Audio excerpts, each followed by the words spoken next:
All right, Michigan has beaten Ohio State for the 4th consecutive year, and man, Ryan Day, he might be straight up cursed at this point. I mean, I thought this was their year. The roster is absolutely stacked. I thought this team could maybe run the table, but now you're losing to Michigan for the 4th straight time. Probably the worst team since Brady Hoke. Where do you go from here?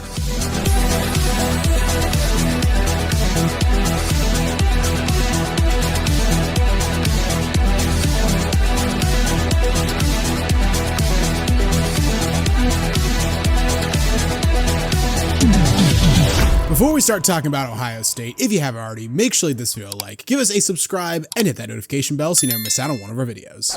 So not to dump on football from the state of Ohio, I mean, we just made the Browns video not too long ago, but when Ohio State loses to Michigan, again, this time as a 3-touchdown favorite, like, kind of got to discuss it. It's the first time they've dropped 4 in a row to Michigan since the late 80s, early 90s. You know, it's bad enough to lose to your rival, but it's especially bad at a place like Ohio State, which probably outside of Bama has the highest standards in the entire sport. I mean, this is a fan base who was upset that they lost on the road to the #1 team in the country on the last play of the game. And this is not like the Michigan team of years prior. Jim Harbaugh's gone. A ton of dudes leave to the draft. Like, they still got some very good players, but most of their team from last year is gone to the draft. Ohio State apparently had that $20 million roster. They were ranked 2nd in the nation going into this game, and I think they were the odds-on favorite still to win the title. Berth in the Big Ten title game on the line, too. Yeah, potentially the #1 seed going into the first 12-team college football playoff. I thought for sure like they were going to win this game easily, and just what a letdown. I mean, it's enormously hyperbolic when people are like, oh, this is the worst loss in like program history, or this is the worst thing I've ever seen. This is the worst loss Ohio State suffered, I think, in the last 25 years. I mean, the only one that comes close is that Virginia Tech one, but they won the title that season, so it's not even comparable. And plenty of like people have credited that loss as like helping to turn the team around. Yeah. So Jim Harbaugh's gone, JJ McCarthy's gone, Blake Corum's gone, all those players from Michigan are gone, and even the Michigan team that played this year, like Will Johnson, who's gonna be a 1st-round pick, he was out. Colson Loveland, who might be a 1st-round pick, he was out. I mean, I saw that guy play live when I went to the Big House and saw them play Oregon. He was basically the only thing going for their passing attack the entire game. You lose Donovan Edwards in the 2nd quarter. This was as gettable as Michigan has ever been, or is going to be for a while, because they just got Bryce Underwood. They've got all the momentum in the world. 3-touchdown favorites for the Buckeyes. I mean, I know there's the old adage in rivalry games, like, oh, throw out the records. We saw that with Georgia Tech, but I was with you. I was thinking Ohio State's going to take out, 3 years of pent-up frustration on Michigan. This group of Ohio State seniors has never beaten Michigan, and in this game, I mean, the offensive game plan for Ohio State was just baffling. I mean, Chip Kelly, trust me, as an Oregon fan who saw the blur offense that he put together, the dude knows offense, but I don't know what he and Ryan Day were on calling this game. I kind of get what they were going for. Like, the big criticism of Ohio State has been, oh, Michigan's been tougher. They've been able to run the ball more. Michigan's outrushed them the prior 3 meetings. But the strength of this Michigan defense is their interior defensive line. They got 2 first-round picks in Mason Graham and Kenneth Grant. And Ohio State was like, we're just going to run straight at those 2 guys. And that makes a ton of sense because you have maybe the best receiving core in the entire nation. Like, why throw Jeremiah Smith the ball or Emeka Egbuka? Yeah, like, those dudes can't catch. Like, don't throw them football whatsoever. You think,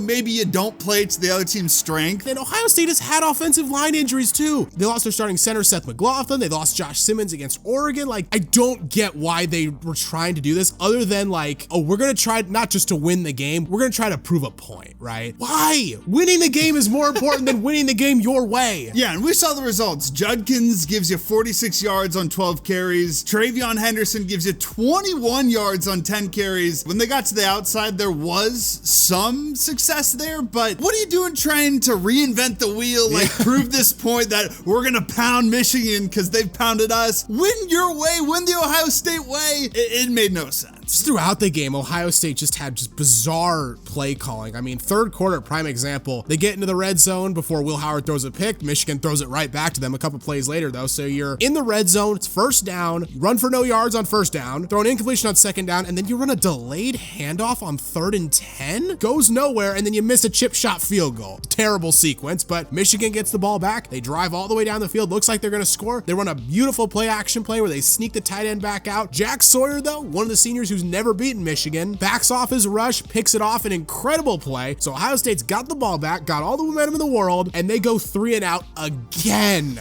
Again. I mean, I feel bad for Jack Sawyer. Like, he felt like one of the few dudes on the team that was actually like playing to win and was like actually had his mind in the game. After the game, I saw a clip. Dude was pissed off about that flag planting. Like, he was all in there wanting to win this game. You could tell how much it mattered to the him. offense, just nothing for Ohio State the entire game. Yeah, and then, I mean, Michigan gets the ball back, runs it 10 straight times, kicks a field goal that ends up being the game winner. Oh, and by the way, that drive included a gift where the Buckeyes got dinged for having 12 men on the field on third down coming out of a timeout. Yikes. Unacceptable.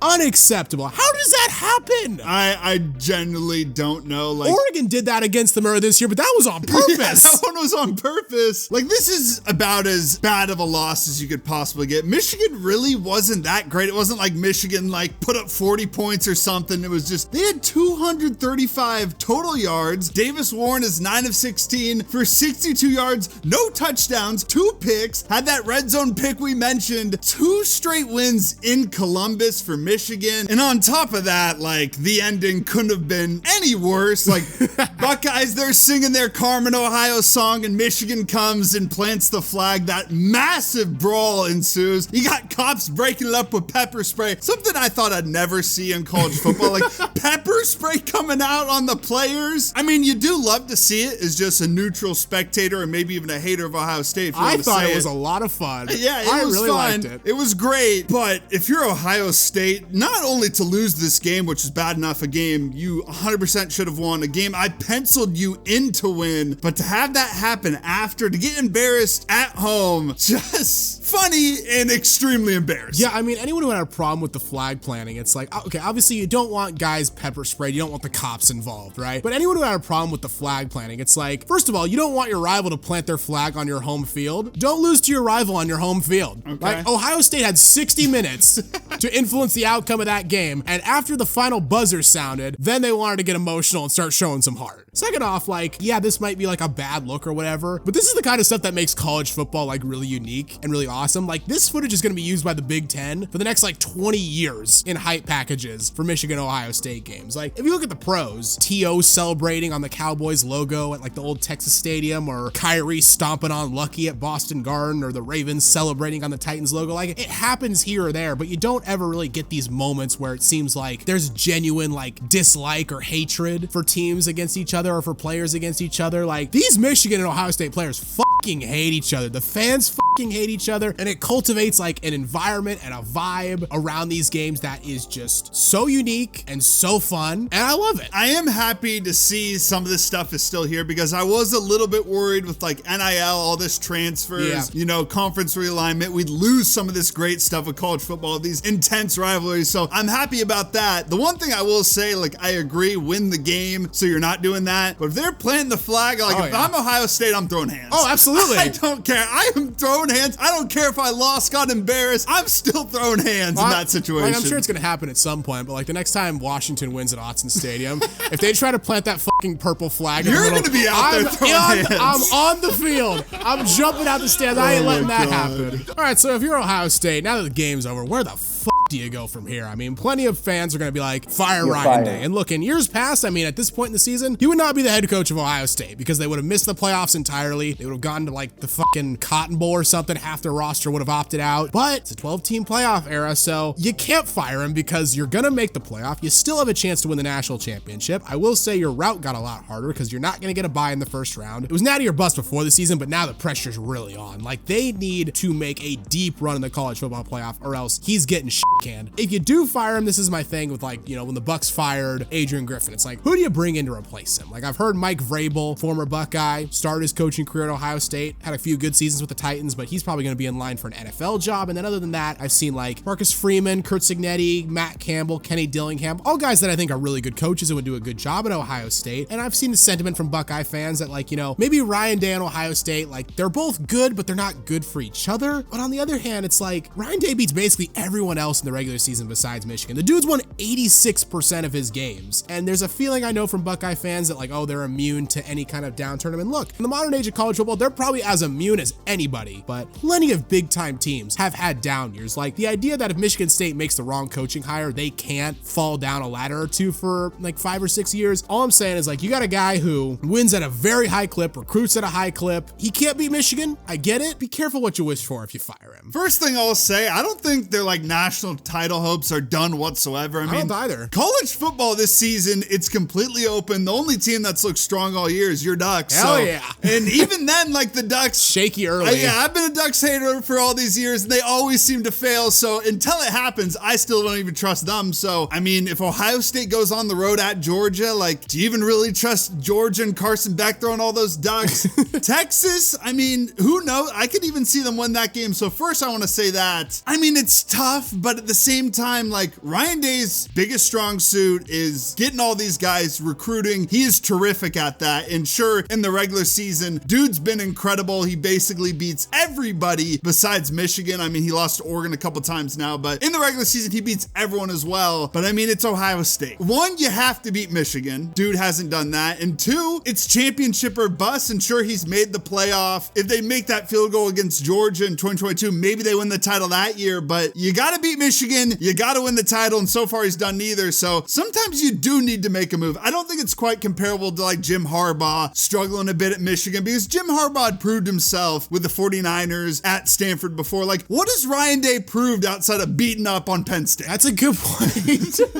Yeah, and I mean, beating up on Penn State, Iowa, Wisconsin, that's not going to do it at Ohio State. I think if he sticks around, he needs to change, and Ohio State really needs to change their whole approach to the Michigan game. Like, this is a weird take. It might sound like a weird take. Ohio State takes the Michigan game way too seriously. Like the statements that Ryan Day was making leading up to the game against Michigan, where he was saying that the string of losses they had suffered was comparable to like the death of his father. That was out of pocket. That's like, dude, as someone who takes sports way too seriously, way more seriously than you should ever take them, that is ridiculous. Like, it's too much pressure to put on a single game. You're basically defining your entire season as a success or a failure based on one game. And I get Ohio State fans will be like, well, you know, that's the standard. If he's not up to it, he shouldn't be here. And okay, but it's affecting him, it's affecting your players, and it's not working. And also, like, stop trying to beat Michigan at their own game. Like, play your game, play to your strengths. Don't try to prove a point, try to win the game. When it comes down to whether Ryan Day is going to keep his job or not, though, I think it's entirely on how far they go in the playoff. I think if it's a first round exit, dude's out the next day. Yeah. If they make it to the second round, like, it kind of depends on the scenario there. Like, who did they beat in the first round? Was the second game close? Did they play like a better team and just it came down to the wire? Who knows? First round exit, he's out. Second round, maybe still out. I think if you get to the third round, you keep the job. But I mean, the playoff is saving his job, because like we said at the beginning of the video, he'd be out if it wasn't for the playoff. But he's still got to prove some stuff now. Like that first game, that first week, 100% in my mind, he has to get the win. Oh yeah, if he loses the first round, I'm not sure he gets fired. I honestly think he might resign. That could happen. If he loses the first game, or maybe we get like a mutual parting of ways. Cause like if he loses the first round, does he really want to stick around at Ohio State? Like he's making money out the wazoo, so that's a reason to stick around. But he could get an NFL offensive coordinator job, or he could get another college job in an instant if he wanted to. Probably a good one too. Like if you lose in the first round, do you want to stick around at Ohio State with a fan base that has called for your job nonstop, that where everyone's on edge, where the next season, if he doesn't beat Michigan next year, dear God, I don't know what's going to happen. I think even if he wins the national championship this year, I think there are still going to be some Ohio State fans be like, okay, this is great. You have to beat Michigan. But that's the way You're they probably think. right. That's the way they think. That's the way they think. It's the most important thing to them. I happen to think Ohio State's going to win a game or two in the tournament, so I think he sticks around. But next year, it sounds so weird to, define an entire coach's legacy on whether they can beat one single team. But college football is just a little crazy like that sometimes. It is, yep. That's the video, guys. Where do you think Ohio State goes from here? I'd love to hear what you had to say in the comments down below. If you enjoyed the video, consider leaving it a like, as it really does help us out. And while you're here, why not check out some of our other videos as well? And don't forget to subscribe to Synthetic Sports.